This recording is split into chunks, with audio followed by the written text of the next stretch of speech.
सियासत से जुड़ी, जहां समाजवादी पार्टी के नेता शिवपाल यादव ने बदायूं लोकसभा सीट से उम्मीदवारी छोड़ने का ऐलान कर दिया है। शिवपाल यादव ने समाजवादी पार्टी के अध्यक्ष अखिलेश यादव को एक प्रस्ताव भेजा।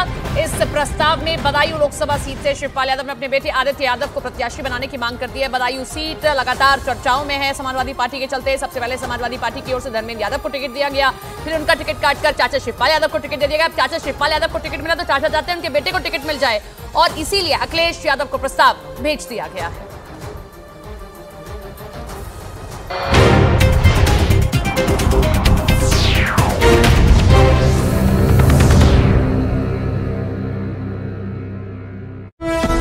कश्मीर के पूर्व मुख्यमंत्री गुलाम नबी आजाद अनंतनाग राजौरी लोकसभा सीट से चुनाव लड़ेंगे।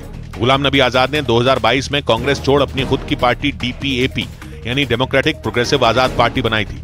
इधर आम आदमी पार्टी के नेता संजय सिंह को दिल्ली के शराब घोटाला मामले में जमानत मिल गई। सुप्रीम कोर्ट से मिली जमानत के बाद संजय सिंह तिहाड़ जेल से 6 महीने बाद बाहर आ जाएंगे।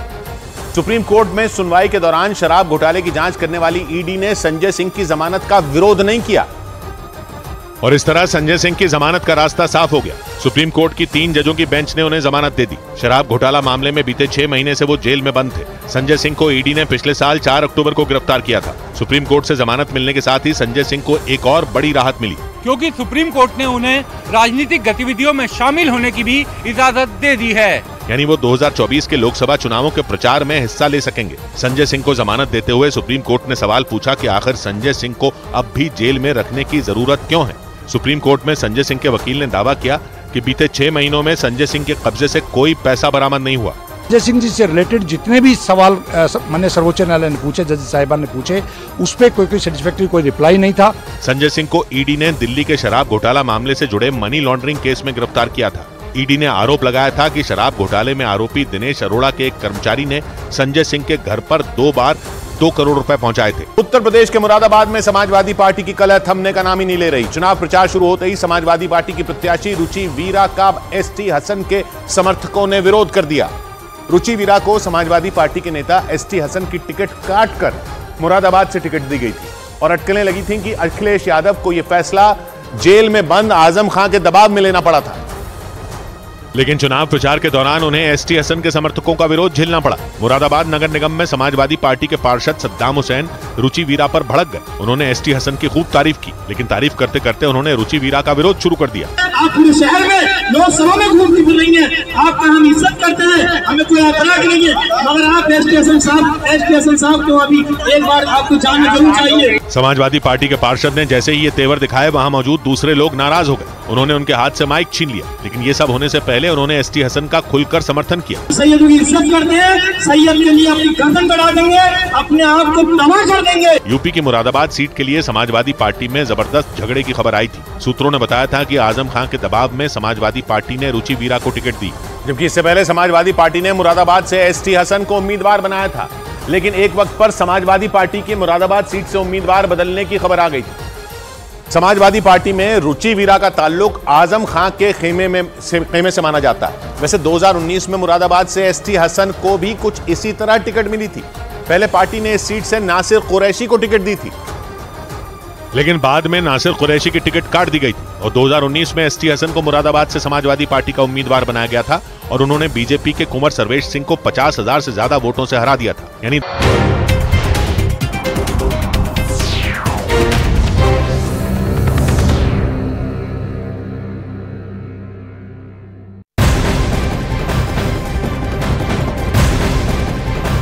बड़ी खबर महाराष्ट्र से आपको बता दें, सूत्रों के मुताबिक महाराष्ट्र में मुंबई की नॉर्थ वेस्ट लोकसभा सीट पर शिवसेना का शिंदे कैंप मराठी कैंडिडेट की तलाश कर रहा है। सूत्र ये कह रहे हैं कि शिंदे कैंप इस सीट से किसी मराठी चेहरे को लोकसभा का उम्मीदवार बना सकता है। सूत्रों का दावा है कि पहले इस सीट पर अभिनेता गोविंदा को टिकट देने की बात चल रही थी, लेकिन इस सीट पर मराठी वोट बैंक ज्यादा होने के कारण शिंदे कैंप यहां से मराठी कैंडिडेट उतार सकता है। हमारे सूत्र इस बात को भी दावा कर रहे हैं कि इस सीट पर उद्धव गुट से शिंदे कैंप में आए विधायक रविंद्र वाइकर को भी टिकट दिया सकता है, और इसके साथ ही जानकारी ये भी कि इस सीट पर शिंदे कैंप किसी मराठी कलाकार को भी टिकट दे सकता है।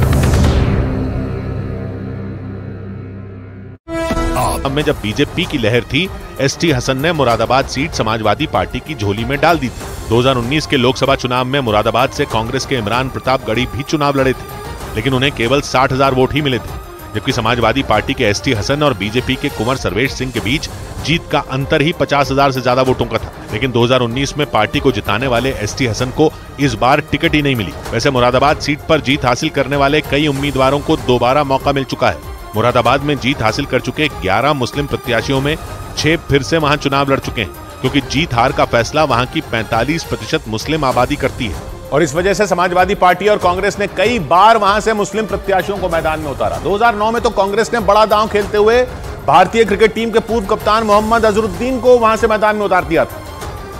और अजहरुद्दीन ने मुरादाबाद सीट अपने नाम कर ली थी। अजहरुद्दीन पर सन 2000 में मैच फिक्सिंग का आरोप लगा था और उनके क्रिकेट खेलने पर बैन लग गया था। इसके बाद अजहरुद्दीन ने 12 साल तक कानूनी लड़ाई लड़ी थी और अजहरुद्दीन पर लगा बैन हट गया था, लेकिन उन्होंने क्रिकेट की पारी छोड़कर सियासी पारी का आगाज किया और 2009 में यूपी की मुरादाबाद सीट से चुनाव जीता था। लेकिन उनका सियासी करियर भी विवादों में रहा, क्योंकि उन्होंने 5 सालों में सदन की केवल 2 बहसों में हिस्सा लिया था और सिर्फ 5 सवाल पूछे थे, और इसकी वजह से वो विरोधियों के निशाने पर आ गए थे। लेकिन कांग्रेस ने 2014 में एक बार फिर अजहरुद्दीन को टिकट दी, लेकिन इस बार उनकी सीट बदल दी गई। उन्हें राजस्थान के टोंक से प्रत्याशी बनाया गया था, लेकिन 2014 का चुनाव वो हार गए थे।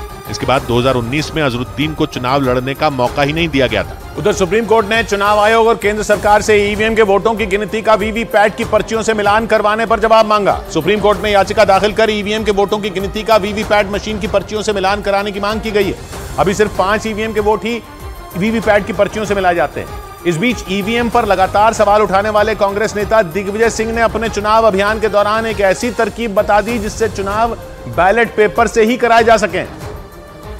और उनकी इस तरकीब को सुनकर लोग हैरान रह गए, क्योंकि ईवीएम की जगह बैलेट पेपर से चुनाव करवाने के लिए 5, 10 या 50 नहीं, बल्कि एक ही सीट पर 384 से ज्यादा उम्मीदवारों को खड़ा होना होगा।